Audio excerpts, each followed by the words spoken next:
Hello students, आज हम paper third में पढ़ेंगे रीजनरेशन। सभी जीवों में नष्ट या क्षत हुए किसी भाग की फिर से ठीक होने या बदलने की क्षमता होती है, चाहे ये हानि प्राकृतिक हो या कृत्रिम।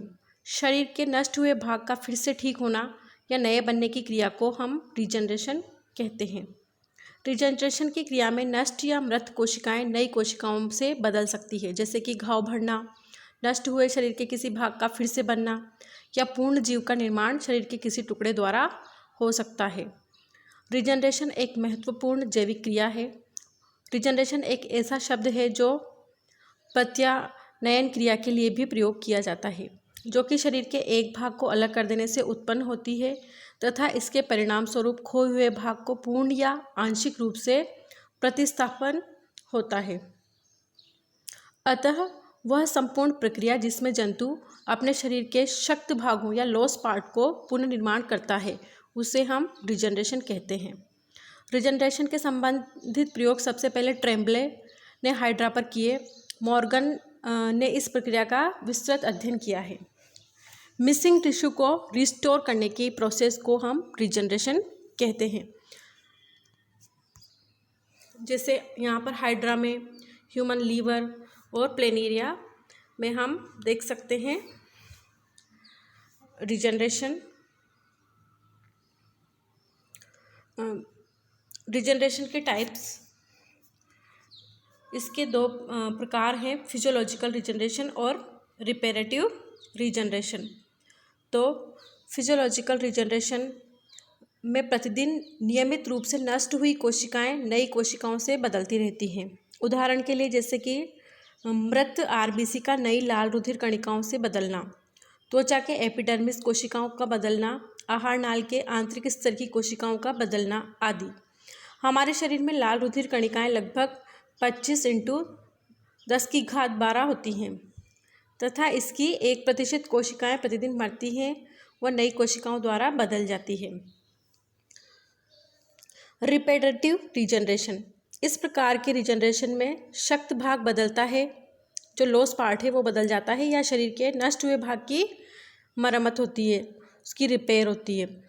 सैलामेंड्रा के जो लिम्ब हैं उनका रीजनरेशन, छिपकली में पुच्छ का रीजनरेशन, घाव का बढ़ना आदि इस प्रकार के रीजनरेशन के उदाहरण हैं। ह्यूमन में रीजनरेशन होता है या नहीं, तो ह्यूमन में सिर्फ लीवर में 25% रीजनरेशन की कैपेसिटी होती है, क्योंकि ह्यूमन बॉडी ऑलरेडी इतनी स्ट्रॉन्ग है कि वहाँ इसलिए हमें रीजनरेशन की इसमें कोई आवश्यकता नहीं है। रीजनरेशन ऑफ सैलामेंड्रा लिम्ब हम यहाँ देख सकते हैं। रीजनरेशन का अध्ययन सबसे अधिक कुछ उभयचरों में हुआ है, विशेषकर सैलामेंड्रा व इसका जो लार्वा है न्यूट में। वयस्क व लार्वा दोनों अवस्थाओं में लिम्ब के रीजनरेशन की क्षमता बहुत अधिक होती है। इसके लिम्ब के रीजनरेशन के दौरान होने वाली घटनाएं को हम यहाँ देखेंगे। जैसे सबसे पहले इसके रीजनरेशन में सबसे पहली घटना आती है morphological events. Morphological events salamander की एडल्ट व लार्वा दोनों ही अवस्थाओं में देखने को मिलता है। तो सबसे पहला यहाँ पर आता है मॉर्फोलॉजिकल इवेंट्स में घाव का बढ़ना या घाव का बंद होना। तो सैलामेंडर व न्यूट में जब वो उसका अंग लॉस हो जाता है, ऑर्गन, तो उसके परिणाम स्वरूप प्रक्रियाओं की एक लंबी श्रृंखला प्रारंभ हो जाती है। लिम्ब के लॉस होने के बाद स्थान पर उत्तक खुला हुआ हो जाता है। उत्तक का कुछ भाग दब जाता है, वो कुछ भाग लॉस हो जाता है और ब्लड रुधिर वाहिकाओं से निकलता है, वो घाव पर फैल जाता है। घाव के स्थान पर रक्त का थक्का जम जाता है। यह रक्तस्राव को रोकता है और घाव को बाहरी वातावरण के दुष्प्रभाव से बचाता है। अगले 24 घंटों में घाव पर एपिथेलियम का आवरण बन जाता है। यह निकटवर्ती एपिथेलियम से मोटा होता है। इस क्रिया को घाव भरना या फिर वाउंड हीलिंग कहा जाता है। नेक्स्ट आता है मॉर्फोलॉजिकल इवेंट्स में फॉर्मेशन ऑफ ब्लास्टीमा। तो घाव के भरने के कुछ दिनों बाद ही ब्लड की ग्रेनुलोसाइट्स तथा लिम्फोसाइट्स बड़ी संख्या में घायल भाग में इकट्ठा होने लगते हैं। घाव लाल हो जाता है और इसका टेम्परेचर बढ़ जाता है। कुछ न्यूट्रोफिल्स घाव पर जमा होने वाले जीवाणुओं और अदर्स फॉरेन मटेरियल्स और जो लॉस सेल्स हैं उनके मलबे को फेगोसाइटिस के जो प्रोसेस है उससे नष्ट कर देते हैं। फिर नए एपिथीलियम लेयर के नीचे संयोजी ऊतक की कोशिकाएं एकत्रित होती हैं और इनका विभेदीकरण समाप्त हो जाता है। इनके प्रोलिफेरेशन से वहाँ एक ब्लास्टीमा बन जाता है। ब्लास्टीमा के निर्माण में संयोजी ऊतक की फाइब्रोब्लास्ट कोशिकाएं सक्रिय रूप में भाग लेती हैं। नेक्स्ट मॉर्फोलॉजिकल इवेंट्स में आता है मॉर्फोजेनेसिस और फॉर्मेशन ऑफ लिम्ब।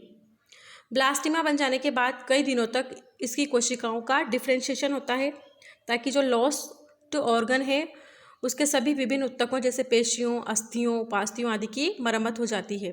न्यूट वयस्क में लिम्ब के अंग भंग होने के 15 दिनों में 20 डिग्री सेंटीग्रेड ताप पर ब्लास्टीमा पूर्ण विभेदित कोशिकाओं से भर जाता है।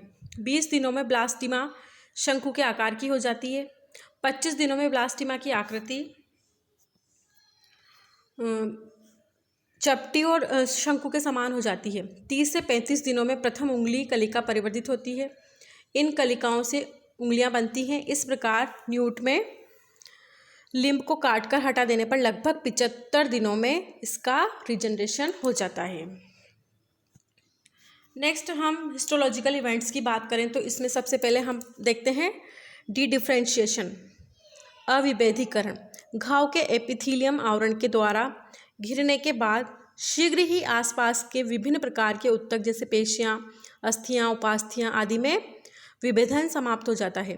ये सभी ऊतक मेसेनकाइम कोशिकाओं में परिवर्तित हो जाते हैं।